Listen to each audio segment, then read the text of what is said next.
College of Osteopathic Medicine with a DO degree. She holds a master's degree in management with a specialty in healthcare administration from Central Michigan University.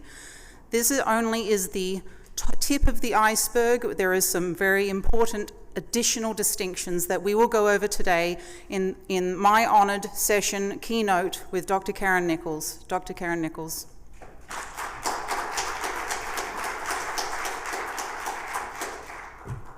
We are going to use the format of a fireside chat for this particular keynote speaker, and that takes the form of essentially a comfortable interview and some slides to give you a backdrop of the additional information that we will have the privilege to hear from today.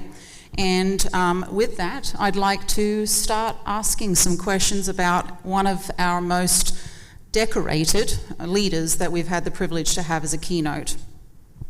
So Dr. Nichols, for a leader of your particular set of accomplishments, our audience is always interested in going back to the beginning. When you chose to become a physician, what influenced your decision to choose the osteopathic pathway? Oh, that's I get asked that question a lot.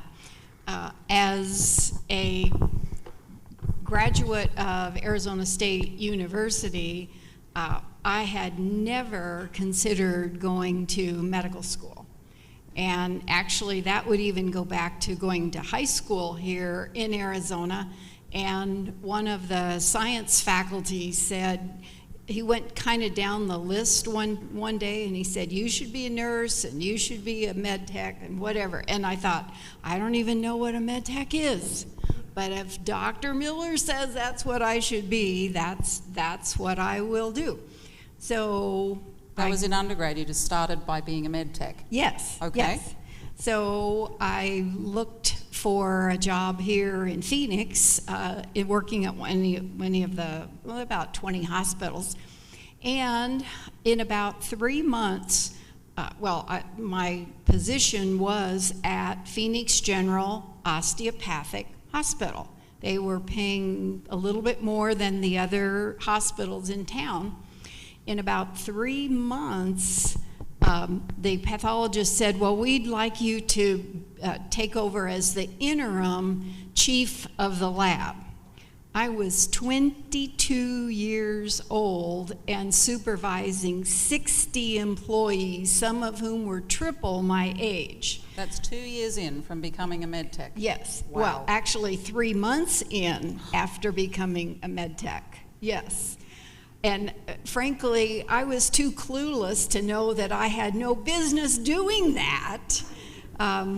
But I've always been the bossy one, asked my 3 younger sisters. And so, well, just interim, I can do that for a couple months. Pseudo non-committal. Yeah. So 7 years later, they had taken away the interim title, and I had been the chief of the lab for all that time.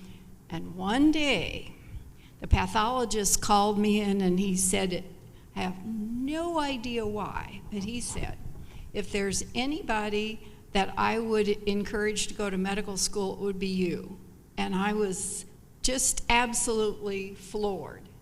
And it took, you can imagine, I had med tech credentials. I did not have medical school courses. I did not have an MCAT. I did not have any of that. It took 2 more years to go to medical school. But my husband was on board. He makes everything happen in my life, and off I went to medical school. So you chose internal medicine, and when you first started out, how many osteopathic internal medicine female physicians were even in the United States? Well, I talk about this by explaining when I went into practice, only 15% of the people licensed to practice in the United States were women of whatever degree.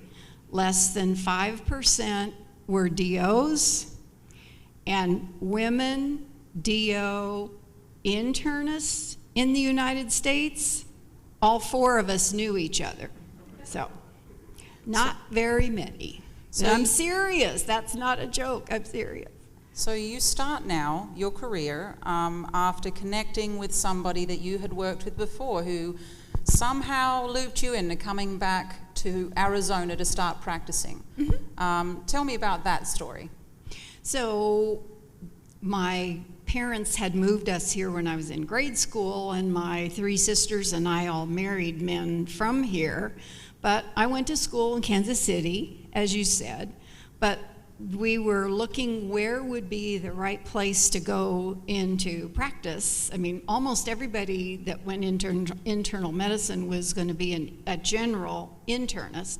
I had run the idea of infectious disease by my husband, and he said, "How many years are you going to go to school?" So, but I was ready. So 3 months before I finished residency, a guy who finished the residency a year ahead was in practice at Mesa General Osteopathic. And he called and said the guy he joined was going up north in Arizona, and would I want to come and join him? So I did. You get there, and back in the time that you began internal medicine, you weren't restricted to to concentrating all your efforts on inpatient medicine rounding and making adjustments there. Did you do any kind of procedural work at that time? I did. Well, in the day when you were trained at our DO hospitals for internal medicine, you learned how to do all the procedures. I was doing colonoscopies, EGDs, central lines. I even did a couple bronchoscopies. That really wasn't a good idea. But I learned how to do all the procedures, and I think where you're going. You're in an arena back when you started practicing where you were in the osteopathic hospital. Yeah. You're the female that's on board, and now you have a skill that you're able to use to serve the population that's there. And you look at possibly helping serve in another hospital that wasn't osteopathic. How did that go? Not well. As you certainly, many of you have experienced, there were 8 hospitals in Mesa. The DOs could only be on 1 staff. We were not even allowed to apply to be on staff at the other 7. So you couldn't get credentialed in any of the other 7? They wouldn't even accept your application. Even if you had done a residency in what was then an MD residency program. If you were a DO, you could not get on staff at any other hospital other than the single one DO hospital in town. But the next town over, which is Chandler, had a hospital that did accept my application because we were adding a 3rd doc, because we were too busy for 2 docs, but we were afraid we might not be busy enough for 3, so we decided maybe we better get on staff another place. So I applied, and I've been doing EGDs for the 3 or 4 years till we wanted to add that next guy. So I applied for privileges, and they wanted 50 reports of the procedures you'd done. They said, yes, you can have temporary privileges. You just have to be supervised for 3 privileges by someone who has permanent privileges for that year. So they required you to be proctored for something you'd already done for 3 years Right. out in practice. Okay. Right. Yes. Somebody asked me that the other day. Was that the same requirement that an MD had to have? I don't know. I do not know whether an MD was being required to be proctored, but they said, okay, you have to be proctored for 3 procedures. So I had the patient there scheduled, had called the doctor a couple weeks ahead that was going to proctor me. He had privileges, and he didn't show up. So I called the office, and he's so far backed up with patients he can't get there. So I asked the nurse, what do I do? I got the patient here or what? She says, well, you can do the procedure. It just doesn't count toward your 3 proctored procedures. Second time, same thing. Third time, same thing. So it became very clear that it was a subtle way of keeping me from getting procedures, but they always had a good excuse. You know, I'm booked with patients, I can't get there, so sorry, always happy to help, except they never did. Well, I feel like learning about this challenge, navigating this type of a barrier that you already were seeing early in your career, it kind of gives an idea about your lens on, I'm going to try to do this procedure and expand the access to more patients. And at the same time, you came across this barrier. Well, subsequent to that, you're still very early in your career, and then you're elected to the roles of chair of internal medicine and then chief of staff as the first woman to hold these positions. Tell me what early career decisions put you on track to those important positions, because we kind of feel like we understand who you are as a person a little better now from your story leading up until then. Well, it just really never occurred to me that I couldn't do those things. It was like, I'm qualified. I mean, I was the first woman to ever be accepted in the internal medicine residency in Tulsa, and it had been in place for 27 years. And I'll say you had to work a little harder than the guys to be considered as good, but it wasn't that hard. The guys all elected me chief resident. So I thought, what's the problem here? I can do this. I can do what needs to be done. My philosophy was the MDs wouldn't let me on staff. And I didn't say this. When I went on staff at Mesa General, there were 180 docs on staff. I was the third woman. The first one was a pathologist. The second one was OB-GYN. I was the first woman to do consults, but I had a sponsor, which I didn't really know what that meant until I wrote my book, which we will probably get to. We will lead into, yes. Yes. But that, I mean, having a sponsor, you later found out what that actually meant for you to be able to practice efficiently. Is that correct? Yeah.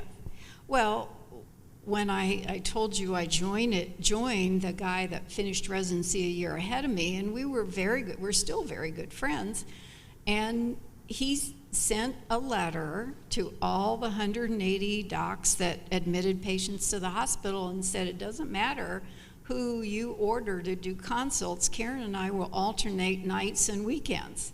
Now, he was just tired. It wasn't like he was saying, I guess I'd better be sure that she builds a practice. We had been residents together for 3 years, so that never occurred to either one of us. But at first, some of the family docs would follow me around. I was doing colonoscopies as well at that hospital. One of them just happened to show up the day I was doing a colonoscopy and sat in the endoscopy suite for the whole time just to see if I really could get around to the cecum. So he never was available after that. I don't know. So. Well, I really appreciate your attitude as you looked into this possibility after it was identified that you must go to medical school and you must go down this road as, okay, let's do this. I mean, you came 3 months in and you took over a 60-person med tech kind of area, and now you're finding yourself in a hospital where you successfully navigated having everybody observe and trust you and not see you as other. How did you then get involved in organized medicine leadership roles, like in the AOMA, ACOI, AOA, etc.? How did you get there? Show from up. Chief of Staff? Show up? You just have to show up.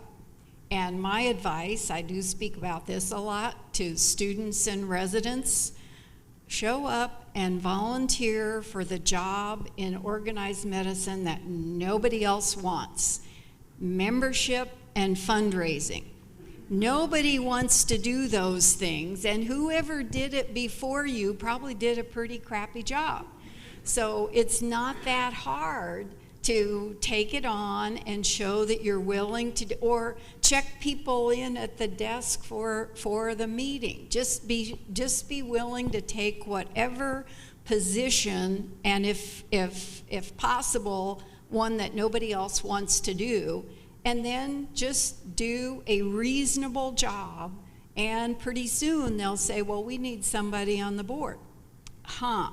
Well, so-and-so showed up all the time. She definitely demonstrated that she would follow through, and so it goes. And so if you're in a hospital that has multiple different committee opportunities, sometimes it just begins with go to 3 different committees a year and get involved, show up, be reliable. Okay, so now you also, just when you thought you had all the education you needed, you went and earned a master's degree in management. When did that take place, and how did that influence or impact your career course? Well, that was before I went to medical school or had any idea about going to medical school. Were you already at MedTech? No, yes, I was a MedTech. Okay. And so the MedTech Society here in Arizona had worked out a what we would now call a hybrid master's in management with a specialty in healthcare administration. And as someone who liked being in charge of things, several of us signed up for that degree thinking we would be a hospital administrator. So I got a master's in management with that specialty. But by the time I finished that master's, I had figured out that I did not have the character strength to be a hospital administrator. Everybody hates the hospital administrator. The nurse, whoever comes to see the hospital administrator, except to complain. The nurses, the doctors, the patients, the insurance companies, the federal government. Nobody ever goes to the hospital administrator to say, I think you're just wonderful, and I just really wanted to drop off this box of cookies I made because I know you really deserve it. But what I learned was being the chief of the lab with absolutely no experience whatsoever. The only way you could do that was just to follow the golden rule. That was the only way that I could figure out how to do that. I got my master's in management and learned all of the different approaches of the day and read all the books and passed all the courses, and it was exactly the same thing. Just treat people the way they want to be treated. Mm-hmm. Yes, now I actually knew how to make the budget that I'd been already navigating before. Yes, right, but not how many very had good. Masters when you got that master's degree? That was in an era when others weren't pursuing a master's level degree. No, you're right. So I think that's fantastic. So speaking of leading, I think it's a good place for us to kind of look at how you have taken the time as a self-prescribed voracious reader, especially of leadership books. You have personally written a book on leadership, and having authored this fantastic roadmap, which we're going to learn about today, what inspired you and decide to write a leadership book? I mean, there are a lot of leadership books out there. Yes. So I need to know. Can we pull up this? Let's grab the. I'll get it. You got it? We have a really good slide for this. We're going to pair this with some great slides so that you have the visual for it. Okay. So I wrote this book. Well, we have to go to where to show it. Okay. This is the name of the talk. We might have mentioned that earlier. Okay. And my disclosure is the fact that I wrote this book.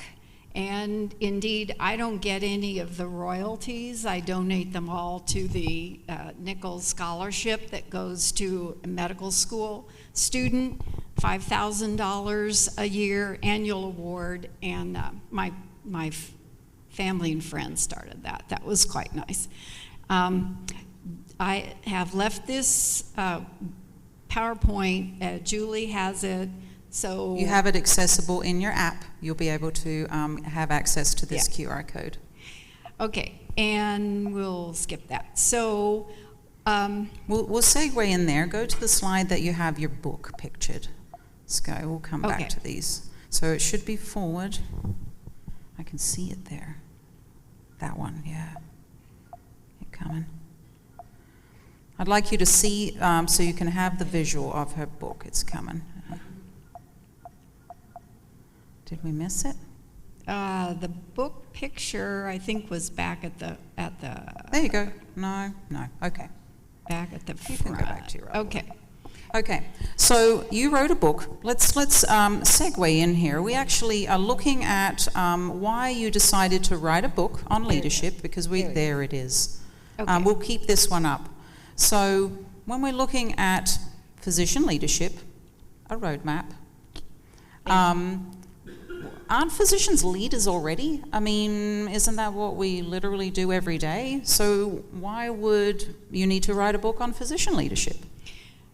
So that is absolutely the golden question, because there are some skills you do exactly the same in leadership as a doctor. And there are other skills that you had better learn a better way to do it as a leader than how you were trained as a physician. Can I go through this? I would love you to. Bit? So you have carved this out. I have had the privilege of reading this book.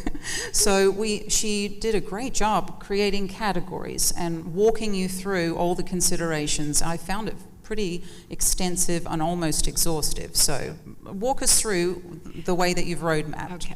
So let me just put one preface, because I didn't answer the question that you said. Yes. Why did I write this book?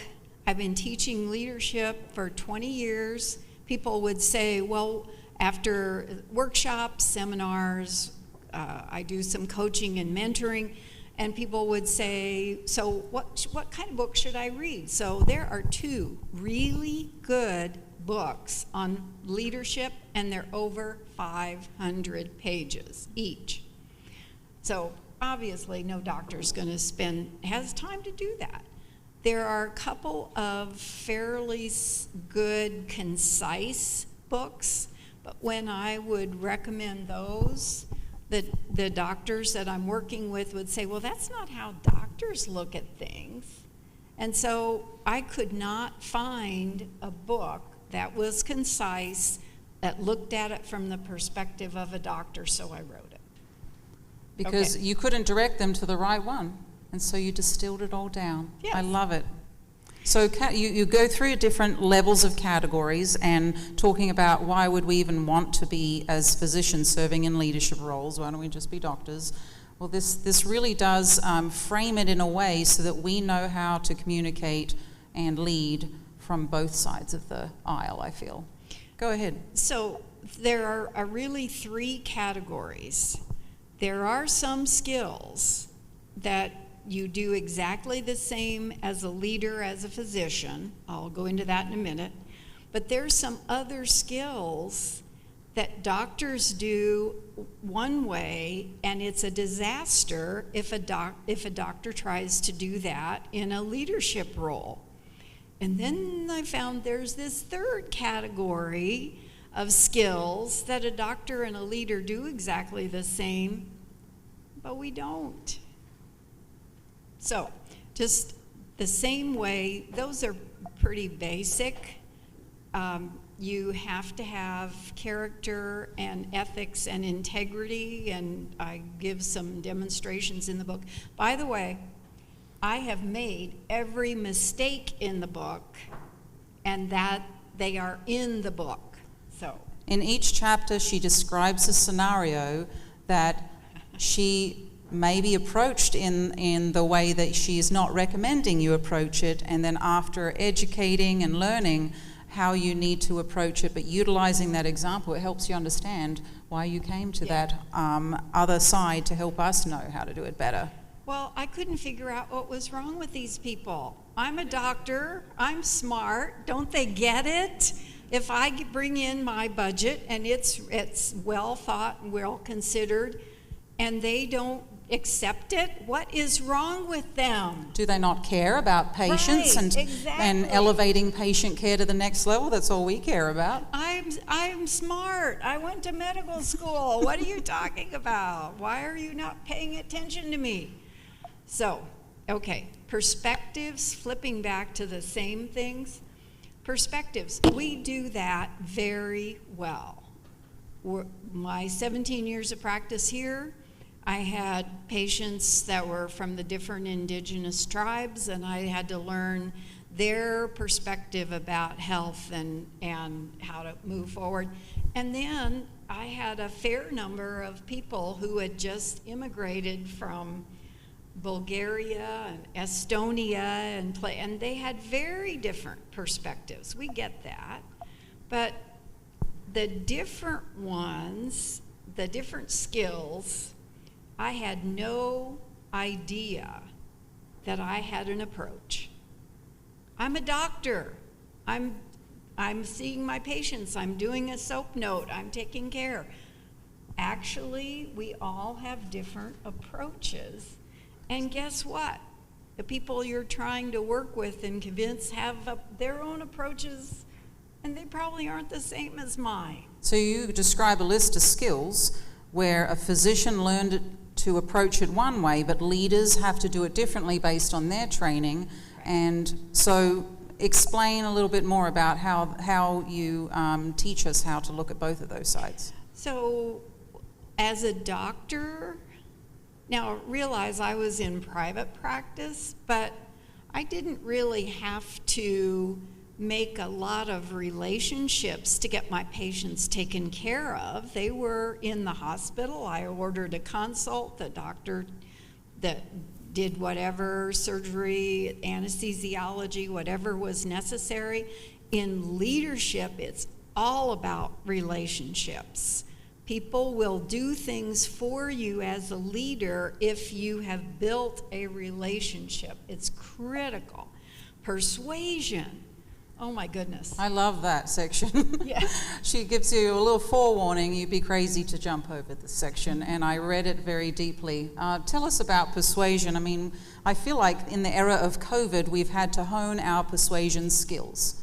You are right. And before COVID, I would have said, and I did say, we don't really need to spend much time persuading patients. I mean, if they didn't agree to do what I wanted them to do, they just never came back to the office. I didn't know that they weren't doing what I wanted, except my mother, she does tell me that. But Compliance. But now persuasion is a huge thing, and you have to know what their thought is, and are we on what are we trying to get to, and what are things that are important.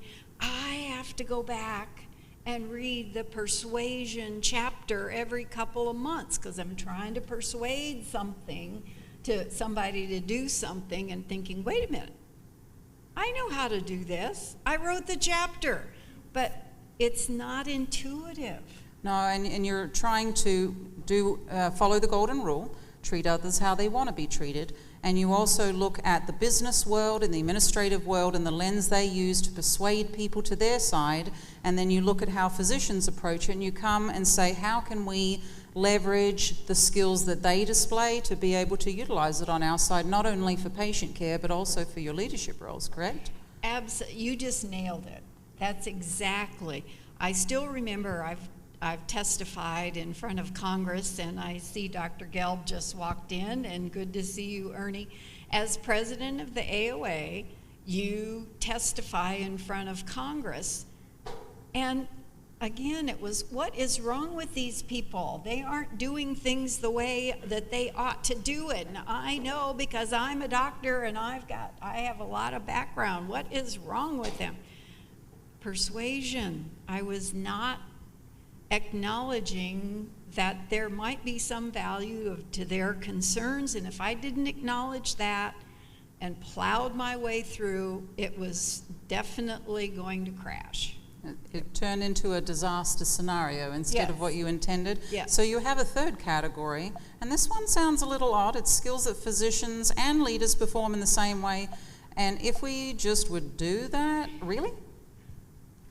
Okay, when I was AOA president, an article had come out in the New England Journal called Future of Nursing, and it presented the idea that there are 4 million nurses in the United States, and so it implied that there were enough nurses and they were well enough educated that they could take over healthcare in the United States. Well, you can imagine that all of us in presidents of physician organizations representing about 1 million doctors were not very happy about that. Are you meaning registered nurses or nurse practitioner level, all encompassing? Okay.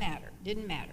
So Robert Wood Johnson invited the presidents of 6 physician organizations and 6 nursing organizations, and we ended up doing 4 sets of interaction sessions over about a year and a half, about 16 days.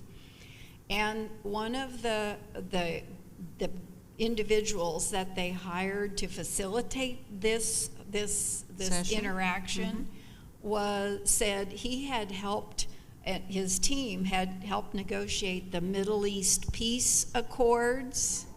Wow. And I joked about the fact that it was too bad they had only spent time trying to get Arabs and Jews to work together, because that was not near as hard as trying to get doctors and nurses to work together. And unfortunately, it didn't turn out to be a joke. And here was one of the situations. At one point, the nurses said, well, we're independent. And us doctors said, no, you're not. Nurse, of course, we're independent, back and forth. Like 15 minutes, we were yelling back and forth at each other. And finally, the facilitator said to the nurses, what do you mean by independent? Like, what do we do as doctors? We ask questions. That's what he did. He said, what do you mean, to the nurses, what do you mean by independent? They said, we are independently licensed as a nurse in this state, whatever state, and when a doctor places an order, it's up to us to be sure it's the right drug, the right dose, the right sequence. And you could have heard a pin drop, because the doctors thought, what we thought. We thought that the nurses were saying that they could go practice and set up their own practice, not even as a nurse practitioner. That wasn't, there were RNs there as well, not in that level. At any level, we thought they meant that we should agree that they could provide all the health care in the United States, and they would be able to set up their own independent practice. What a key question from that facilitator. So he was able to elucidate what they meant by how they were framing things so that you could better understand. They're not trying to eliminate you. They want to be validated for their training so that they can assist in ensuring mistakes don't happen, etc. Did I understand that correctly? You just nailed it. And when you see a new patient, you ask them all kinds of questions. I mean, I'm not an anesthesiologist, so I won't give you that example, but you go down the whole list of questions, and then you say, in my world, okay, you've got chest pain. So where is it located? What makes it happen? Is it like an elephant sitting on you? Is it like a knife stabbing? How often did it happen? You ask questions. We don't do that very well when we're communicating in leadership. Same thing with decision making. You've asked the questions, you've couched the situation, and then you make a plan or problem list, and you go down and you put things, you know, this is someone I think we better check out before we approve them for undergoing surgery, and so these are the things we need to do. But when we're in leadership, we immediately jump to, well, I think this is the answer. Well, Rather wait a than minute. creating the same differential that we were trying to do with the patient. Right, we don't. We're terrible at it because we're smart. I'm validated. I have a degree to prove it. So now you're looking at all these experiences that you've had, and before you wrote this book, you've already served as the AOA president, and then you're on the board of the ACGME, and you have spearheaded the environment that we're now able to provide for everybody to have access to all the different training programs, but you're sitting on that board and they need to get together and have a nomination and create and nominate a new president. So you're in that nominating committee. Tell me what happens while you're sitting in this environment on that nominating committee. Describe the nomination process that led to you becoming the ACGME president. Okay, it goes back a little before that. Go ahead. So we're forming the new single GME system because, for example, I'll skip my long presentation I do on this, but the most first-year residency positions we've ever had on the DO side is 3,109. Guess how many people graduated from DO schools this year? How many? Almost 8,000. So, wow. So we were in deep trouble because we were getting knocked out of positions because of fellowships. I mean, we were in an era, I mean, even Right. I came into this era where I was finishing in Ohio at Doctor's Hospital, and I was wanting to become a pediatric anesthesiologist, and the one nearby is an ACGME program, and it was right at that era where they were now cutting off anyone osteopathically trained from accessing the ACGME programs. And fortunately, I'd rotated there. I'd shown that I was dedicated and I was worth extending an offer to, and I literally got my fellowship place right as they stopped allowing any osteopaths to enter into those programs. And there wasn't a lot of availability for fellowships Right. in the osteopathic world at that time. So in that environment, that's where you were, trying to find a way for us to still continue to forge forward. So I can't take credit for creating that system. My predecessors, several of the AOA presidents, but I was on the committee to select the first two people that would come forward from the AOA to be on the ACGME board, and then there would be two people from the AACOM to be on the ACGME board. And again, there's lots of other background material, but I was appointed the chair of the AOA committee to come up with you have to make 2 nominations for every position. So we had 2 positions, we needed to come up with 4 people. So we're on Zoom, so I call the meeting together, and immediately said, we got to find 4 people that we feel would be appropriate to go on the ACGME board. Immediately, 2 people said, "You're off this committee." Off the selection committee? Yes. Nomination committee? Mhm. Okay. Okay, why? Because we're going to nominate you. You can't be on the committee to select the nominations if you're and then be selected. So they made me get off the phone and not on the committee, and then I was one of the people selected to start Being on the board? as AOA, on one of the first 2 AOA people on the board, yes. And then now we are in the environment where there's an opportunity to be nominating the next ACGME president. Chair. Chair. Yeah. Well, so sometimes things are happy sets of circumstances. So the way that, I'll give you the short version. How long were you on the board when this process begins? 4 4 years, okay. But the reason that I think that I moved up to be chair of the ACGME board was the governance committee in the ACGME structure is the nominating committee. And other than the executive committee, it's the power committee. And to be sure that it's completely fair, the people on the governance committee are one from each one of the member organizations, 7 member organizations, so there's 7 members on that committee. Well, you don't usually get nominated to the governance committee until you've been on the board for 2 or 3 years and shown that you are capable of functioning and navigating that space, all those things. Sure. But now we had 2 brand new member organizations, and none of us had ever been on the board at all. So I got nominated as the person to go on the governance committee, which then after a couple of years, they made me chair of the governance committee, and I ended up being chair. Normally you do that once a year, and you do it for 2 times. I did it for 4 years. So that's never happened before. So by then, I had a chance to show them that I knew how to run a meeting, how to bring people together, because it was in my book. And Great I read segue. my own book, yes. I have to, really, seriously, I have to look at that persuasion chapter a lot.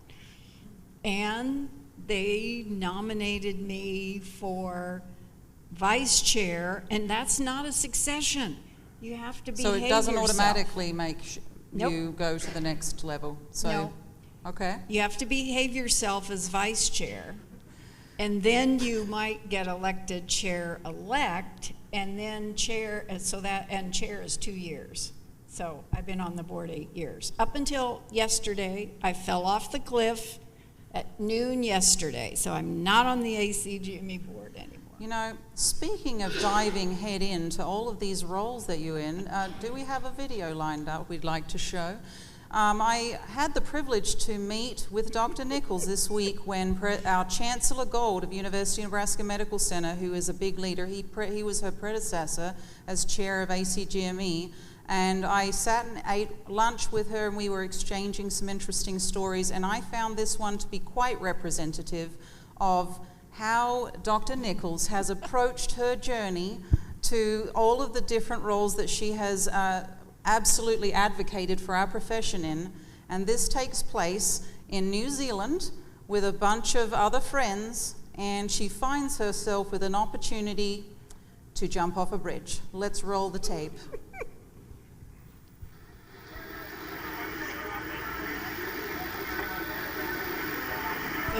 I'm sitting on the right-hand side. Those are my shoes. Got a towel wrapped around, we got a rope wrapped around there. What's she about to do? She's got a bungee jump. I don't know, how many people have bungee jumped in this room? There you go. Okay, let's take a look at this. And I was a little nervous because that's hard to get out to the edge, and I'm thinking, I might fall. Oh yeah, that is the idea. Okay.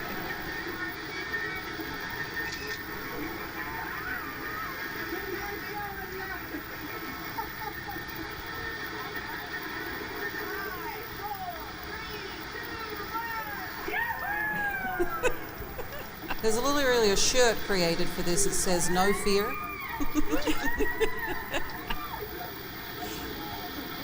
Now talk about diving head first and demonstrating to everyone, why not? Let's give it a go. I may not ever be here again. I may never have this opportunity again. I've had a good life. She knew where she was going. She already had a few golden tickets ready. Right. Let's go back to the slides. Thank you. I think that's pretty indicative of your amazing character and how you've been able to essentially, without intending to do it in this manner, influence people by your dedication, showing up, taking on roles others shied away from, And here you are today, having been integrally involved in so many different roles that have even affected us in our subspecialty field. And it's really, truly an honor to have you here to be able to share those skills and leadership experiences with us. Please buy your book. You don't have to, but side note, I read it. It's fantastic. So when looking at all the things that you've had the privilege to be able to stand in those places and speak for others that couldn't speak for themselves, what has been your biggest challenges that you would describe as a leader? I mean, even when you became chair of that committee, you didn't even know how they would receive you, right? No, I did not. And I told you I was I put this in my goodbye speech yesterday. I'm a minority of a minority of a minority. And again, when I went into practice, there were only 4 women DO internists in the United States. And I discovered that, and I told you, the MDs weren't pleased, the DOs weren't pleased, and I figured out that there's a great quote, if it is to be, it's up to me. And you just have to do your work. And I figured out that you have to show up, and you can't give up, let up, or shut up. And you just keep doing the right thing. And if they don't want to pick you for whatever thing, that's their loss. I'm good at what I do. And I am proud of being an osteopathic physician. I am well trained. I have good background, good experience, wonderful training. And if they don't want me in that role, I got plenty more places to go and plenty more things to do. And it's a challenge, absolutely. And my philosophy is do the right thing. And we know that as physicians. Frankly, it's sometimes harder as a leader because it's lonely at the top sometimes. It is. People are pushing you in different directions, and it would be nice to be liked by everybody. And I can tell you, after being a dean for 16 years, I considered myself a pretty nasty dean because you have to do the right thing. People have to meet the standards. You have to give consideration. But at some point, you are training people to take care of patients, and they might not be real happy with you when you've had to dismiss them, but you still have to do the right thing. And that's what makes a leader be able to have those crucial conversations Yeah. that aren't always the sharing positive news. And sometimes they're having to do really difficult things. I remember you told me a story about a beloved patient pastor that ended up no longer having a position, having been asked to step down, and you were feeling very strongly emotional about it because you liked all the people, and then talking to the person who asked that person to step down, they gave you a really good lens on how to navigate the important propriety of a leader. Well, you've got a fantastic memory, I'm telling you. This is a situation when I was in practice over in Mesa, and I was taking care of about 20-some pastors at our church, and one of the senior pastors fired one of the other pastors, and I was incredibly annoyed because I really liked the person who was let go, and when the senior pastor, who was also my patient, came to be seen, I really kind of let him have it of why did he do that. And he said, sometimes we have to do the difficult thing. But I learned he could have told me the story and then I would have understood, but he would have made that person look bad. He knew that he had to do the right thing, and if people didn't know why, it didn't matter, because he had the integrity to do the right thing, and he didn't need to just make himself look good. And I learned as dean, sometimes I had to do some really difficult things, and sometimes student council would come in and they'd be all upset, and I'd have to say, I appreciate your perspective and thank you for coming to talk to me. I know you're upset about what's going on, but we're going to move on.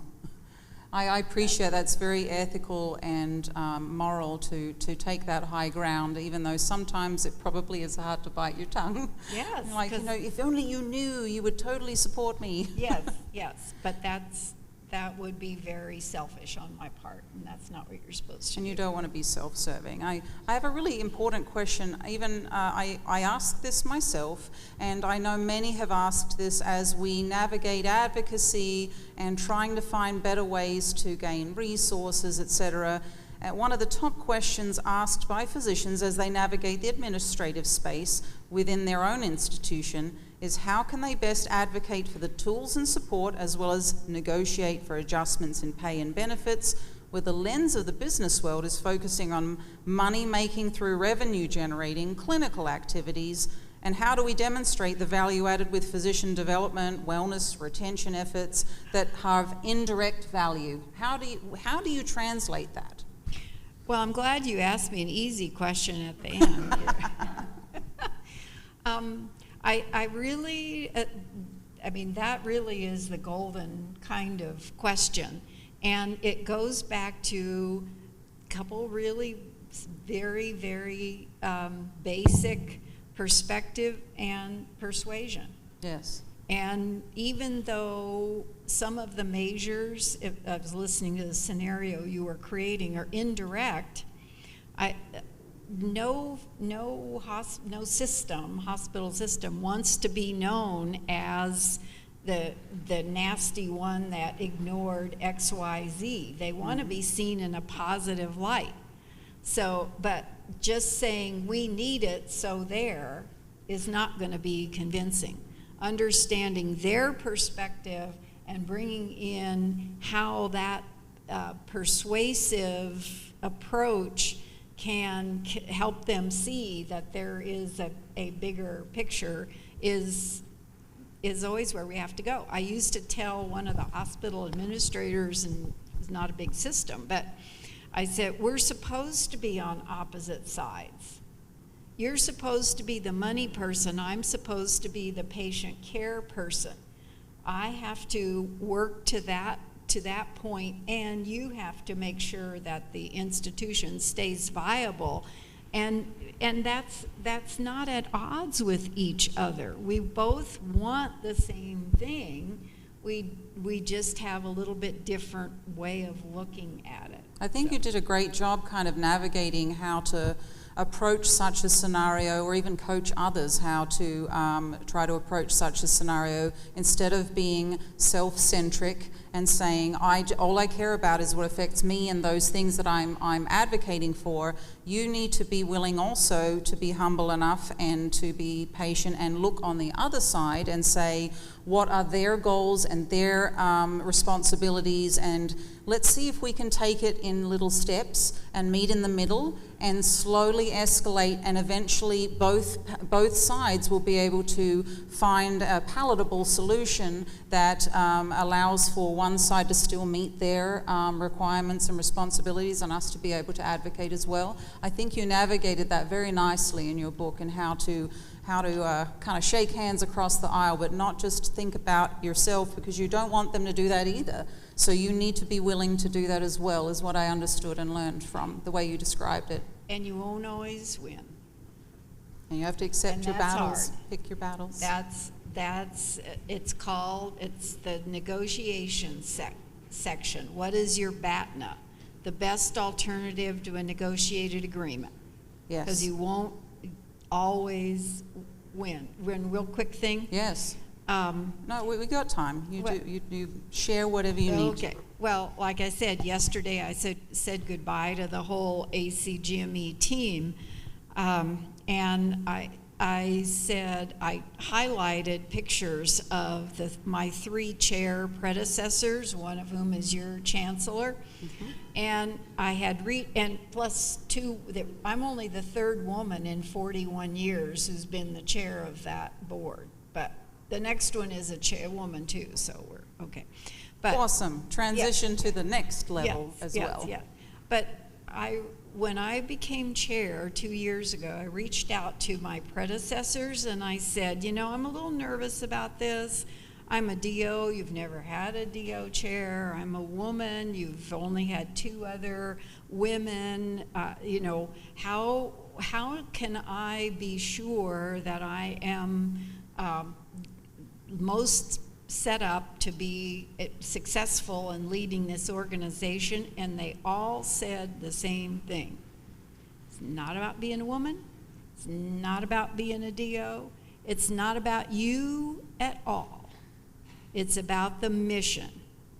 Meet the mission. And when you've got challenges and issues and you can't decide what to do, go back to the mission and what will it take to meet the mission. And that seems to fit your scenario. Let's head to the slides you have. I asked Dr. Nichols to provide some photographic memories of some of the moments that she's had where she stepped up to roles and was honored with different awards. Can you tell us about at least what happened in this middle picture here? Oh, that's my husband and I was the first woman to be president of the ACOI. Wonderful. So, and he is a fantastic support, which I can say from my own husband, I wouldn't be where I am today without having an excellent support system. You bet. On the left is when I was president of Arizona, and again, the first woman. So my husband and I went to that event here in town in matching tuxedos because I figured there hadn't been, and that's not real easy to do when you're a woman, but there'd never been a woman president, so I wanted to kind of ease him into it a little bit. Dress in something familiar. Yes, right, a tuxedo. The top right is just enjoying being a dean. I love being dean. These are AOA pictures when I was president. I almost wore that same jacket today. It's beautiful. But that probably wouldn't have been the right thing to do. So you matched our own AOCA colors. I love it. Yes. And the Surgeon General came, and she spoke to the AOA House of Delegates again. First woman, and truly a joy and an honor. And on the left, winning the Distinguished Service Award from the AOA with Dr. John Becker from Pennsylvania. Dr. Gelb had a call, so he told me he'd have to leave, but they're good friends. Top right is I was the second woman to give the A.T. Still Memorial Lecture at the AOA House of Delegates. So I see Clower up there. Yep, there's awesome. Kevin. Yes. That was his first meeting. So nice. I taught him a thing or two. I bet you did. About the history of the AOA. And the bottom one is you should all have seen Mary Lou Butterworth. We did. We saw a video on the presidency acceptance of our new president, Dr. Hargrave. She was so dear to me, and she reached out to all the women physicians.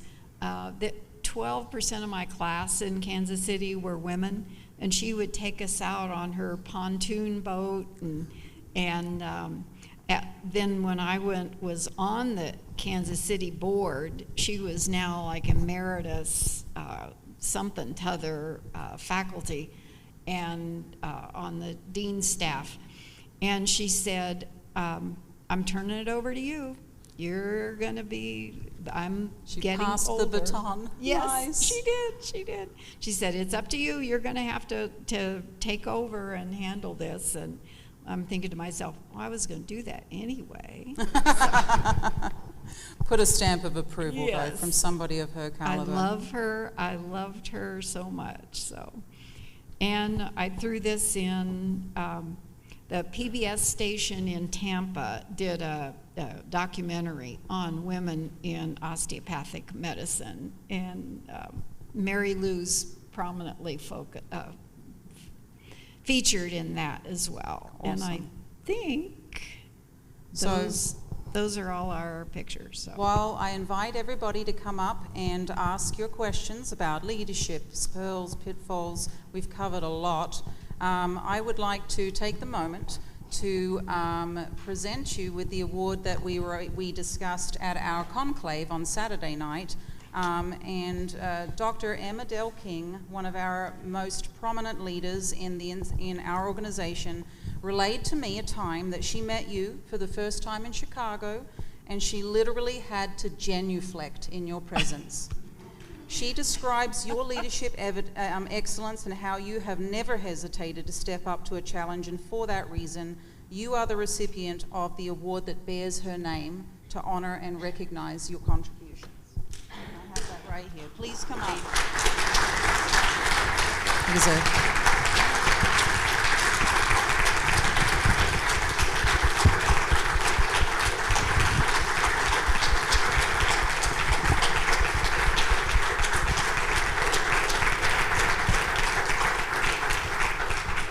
Please come up, and if you have any questions of our keynote, we do have a break coming up, but I don't want you to miss out on the opportunity. We'll give you a few minutes, otherwise Dr. Nichols is available for you to come and chat with her, and she is one of the most gracious human beings I've ever had the privilege to meet.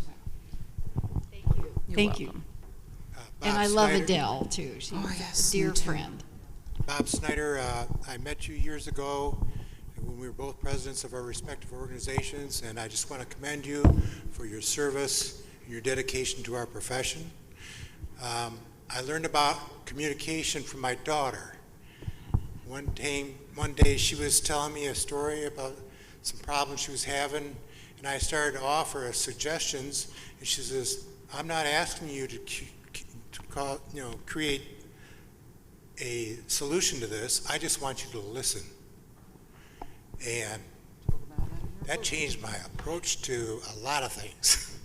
But I always felt like I was the patient advocate, and that was the most important thing. It didn't matter what the surgeons wanted. I was the last advocate for the patient.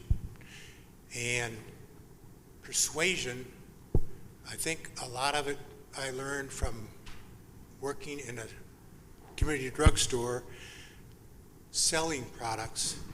And so when I wanted a patient to accept a spinal or a general, it was a matter of convincing them what was the best for them and why. And even if they didn't want a spinal, I would ask the reasons why they didn't want it, because someday in the future, you may not have a choice. And so I just wanted to thank you again. Well, you nailed it. Those are wonderful points. Thank you.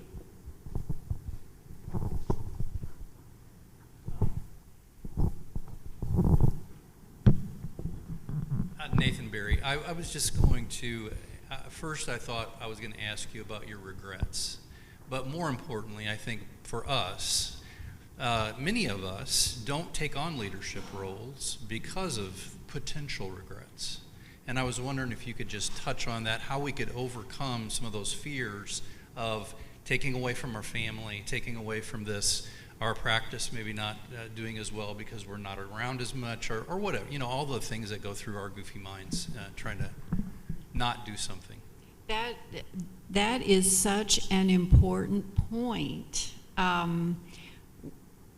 My husband has absolutely been my biggest supporter, that makes things happen, makes sure that everything works. But I had to do a lot of negotiating when it was the three of us in practice. But the way it worked out was one guy liked to play tennis, the other guy was a rodeo roper, and I liked to go to conferences. So we worked it out that we covered each other so whoever was needed to do one of the things they love to do. At one point, my husband here said, you know, we really probably ought to look into getting a cabin. You know, he really liked the mountains, and I said, well, I think that's great, but I've got to be close to an airport. We don't have a cabin, so. But. So you found a way for everybody to do their priority, and so then they would honor yours. Yes. Absolutely. Yes. But you're exactly right. It does take away. It does take away from your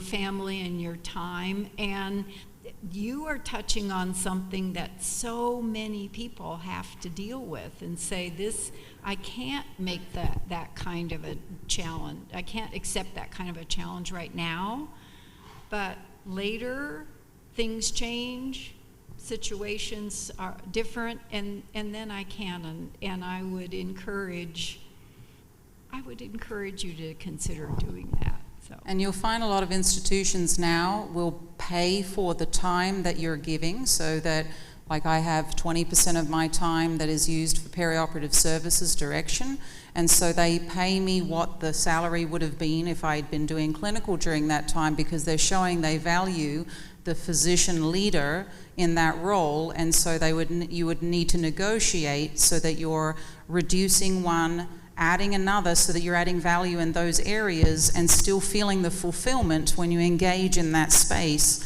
so that you don't step back and say, why did I do this? You say, this was a slight pivot, but I'm still adding the same amount of value, just in a slightly different way for that portion of your time.